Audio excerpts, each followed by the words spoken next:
All right, so excited this week for our program to be in a position where we're playing a top 15 matchup game with college game day coming into town.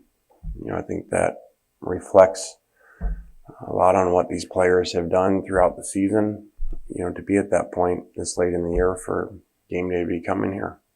This is a really good team we're playing with great players. Arguably the best personnel team we played all year. I think defensively it is. So we're going to have a lot of challenges.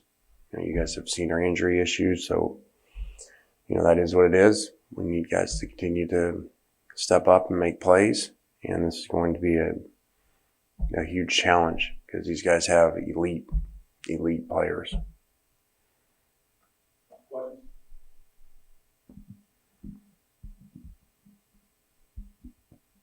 When you look at A&M's defense, is there any specific unit that stands out to you, or is it just kind of a whole team effort sort of thing? It really looks like when you watch NFL defenses, where basically everybody's a really good player, that looks right. A lot of times you watch, you go to play somebody, you can tell right away after a few series, okay, this player shows up as, a weak link, or this player is short, or, like a small D tackle, something like that, that this is, I was watching it thinking like, okay, Jimbo, figured out from Coach Saban, recruit the best defensive players in the country, get them on your team, and, helps you be a really good head coach. And that's what these guys have, really, really special players that are dominant. In your career, when you've coached in these games where it's a very quick offense against one of these defenses, are there tricks to try and neutralize the defense, or does the defense usually dictate what the offense can do? Well, it can go good and it can go bad. And that's happened here. Look at the last 2 years versus Alabama. Those great defensive players. When it goes good, you're making first downs. You're going really fast. They're not getting lined up. And when it goes bad, they get the ball back really fast. So that is what it is with the system. Lane, beyond Jerry On's big run early in the game, what was your assessment of the run game against Liberty? Not very good. That was the only explosive run of the day. I don't think anybody probably in the stadium or on our sideline saw it, after that run, how easy it was. He just stayed in stride, second play of the game. Would have guessed that would have been the last explosive run of the day. So, that was very discouraging. We tried a little bit different group up front, and we did not play very well. And we weren't very consistent at running back either.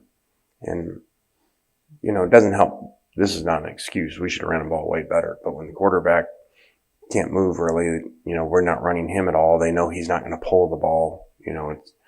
That helps him a little bit. But, there's no excuse for, whatever the stats were after that run. When this running game is at its best, how much of it is physicality at the line versus pre-snap movement and luring guys out of position?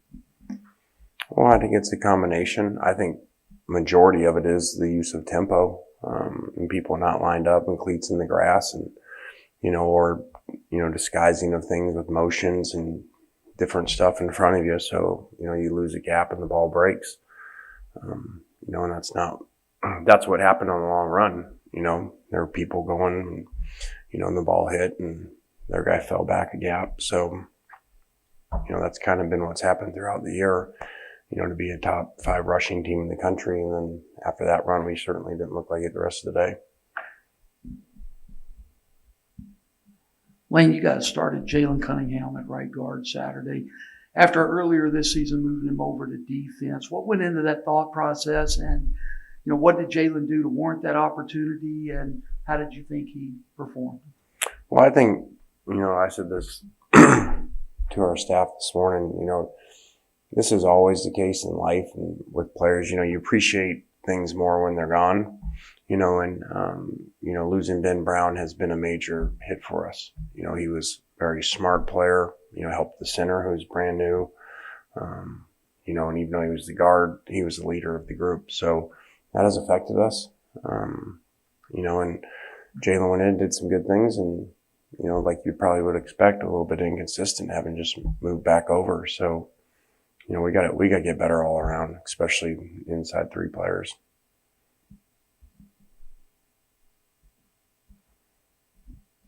John Rice Plumlee had a big game, specifically in the second half, his best game of the year. Did you see some things from Liberty defensively that opened up some things for him? John had a really good game because he had a really good week of practice. He had by far his best week, not even close. And so it was like you kind of see it coming. I think that he took, advantage of opportunities with people being out and showed it in practice. And, then took it to the game. And, it was great to see. Dennis Jackson obviously missed the first pass, but had a really big game for you as well. There have been some other receivers that have stepped up for some of the receivers that have been injured. Yeah, I didn't realize it until someone sent it to me, and I retweeted it this morning. I think it's 10 guys have had over 100-yard games rushing or receiving this year, which is really unheard of. I think it said only the top SEC team was 5. So, that's a good and a bad thing. That's obviously because of injuries. Part of that's happened, but, it shows a lot of guys have stepped up, and, Danis did some during the game, made some big plays. A&M kind of got off to a slow start offensively this season with some quarterback issues and whatnot. It seems like they've kind of figured it out. Just from your perspective, what is it that A&M does so well offensively over the last few weeks? Well, I think they really figured it out versus Alabama. You look statistically, the quarterback played by far best in that game versus a very good defense, and looked great. So they've been able to run the ball almost the whole year. With 2 great running backs and a really good offensive line. And, we're going to have our hands full. We've had issues with the run at times throughout the year, as we know. So I would certainly think Jim was going to turn around and hand the ball off a lot Saturday. Lane, with Matt Corral, is this a situation where time and rest between games are allowing him to get better, or is it just going to be that way the rest of the year with back-to-back-to-back games left on the schedule? I hope not. The problem is it's not like there's a bye, sitting in there. So he kind of has re-aggravated it, every Saturday. So, I think this week will be very similar to last week, but hopefully eventually that's not the case. Lane, how was Sam Williams doing? He seemed just a little banged up towards the end of the game on Saturday. Yeah, we hope Sam's fine. He played great. He's played a ton of snaps. I'm sure PFF has a stat, but I would not think there's defensive linemen around the country that have played as many snaps as he has. It's really been unbelievable. He's got a lot of games in the 60s, some games in the 70s. So he's been a warrior for us. So hopefully he will again Saturday. And of course, with game day coming to town, if it was up to you, who would be the celebrity guest picker? Well, it'd be Katy Perry. That's a no-brainer if you read my Twitter. But I just like when things have worked before, like when coaches come up with plays and they want to run a play. I said, okay, well, can you show me it being run before? Well, I've seen this script before in this movie where Katy Perry shows up and Ole Miss wins. So I was on the other side of it. So worked before, let's do it again.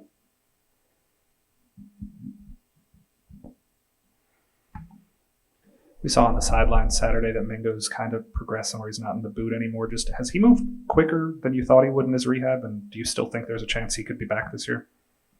Yeah, I definitely think Mingo will be back. I don't know when. I kind of joked and said, with where our injuries have been, we'll be the most improved team in the world from our last game to the bowl game, so he'll be back by a bowl game at least. And then Braylon, just how did he feel after kind of getting his first exposure back? I think it was good that he got in there, nowhere near 100%, when you watch the film. But I just thought it was critical for him to play some with the quarterback so he had some type of rhythm with him. And, so hopefully he'll be better this week. There's been a lot of positive momentum with former players coming back, being mentioned during the game. How important is that for your program in regards to recruiting and the forward momentum of the program? Yeah, I think it's great. Winning solves a lot of things. So when you win, they come. And so it's good to have, good to see, and, continue to build on that and keep winning. They'll come.